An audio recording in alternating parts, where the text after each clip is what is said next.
अहोई अष्टमी की कथा। सबसे पहले हम गणेश जी महाराज जी का पूजन करेंगे और उनकी कथा सुनेंगे।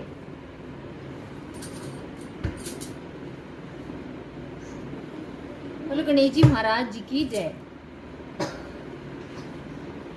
एक बुढ़िया थी, वह मिट्टी के गणेश जी की पूजा किया करती थी। रोज बनाती थी, रोज गल जाते थे। एक दिन बुढ़िया ने देखा कि एक सेठ का मकान बन रहा है। वह मिस्त्री के पास गई और बोली, भैया मेरा पत्थर का गणेश गढ़ दो। मिस्त्री बोला कि जब तक हम तेरा पत्थर का गणेश गढ़ेंगे जब तक पूरी दीवार नहीं चलेंगे। बुढ़िया बोली कि राम करे तुम्हारी दीवार टेढ़ी हो जाए। ऐसा कह के बुढ़िया चली गई। शाम को सेठ आया तो उसने पूछा कि आज कुछ भी काम नहीं किया। तो मिस्त्री बोला कि एक बुढ़िया आई थी, कह रही थी मेरा पत्थर का गणेश गढ़ दो। हमने नहीं गढ़ा तो कह गई तुम्हारी दीवार टेढ़ी हो जाए। तब से दीवार टेढ़ी हो जाती है, ढहनी हो पड़ती है। सेठ ने बुढ़िया को बुलवाया, कहा कि हम तुम्हारे सोने की गणेश जी गढ़वा देंगे, तुम हमारी दीवार सीधी करा दो। सेठ ने बुढ़िया को सोने की गणेश जी गढ़वा दी, उसकी दीवार सीधी हो गई। जैसे सेठ के बेड़े काम सीधे करे ऐसे हम सबके करना। कहते सुनते हुंकारा भरने वालों के करना। बोलो गणेश जी महाराज की जय। कोई माता की कथा।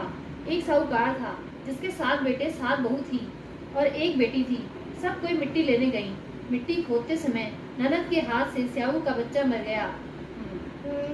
स्याऊ माता बोली कि मैं तेरी कोख बांधूंगी। तो ननद ने अपनी सारी भाभियों से कहा, लेकिन ननद के बदले में अपनी कोख बंधवाने के लिए 6 भाभियों ने मना कर दिया। पर उसकी छोटी भाभी ने सोचा कि नहीं बंधवाएंगे तो सासू जी नाराज हो जाएंगी।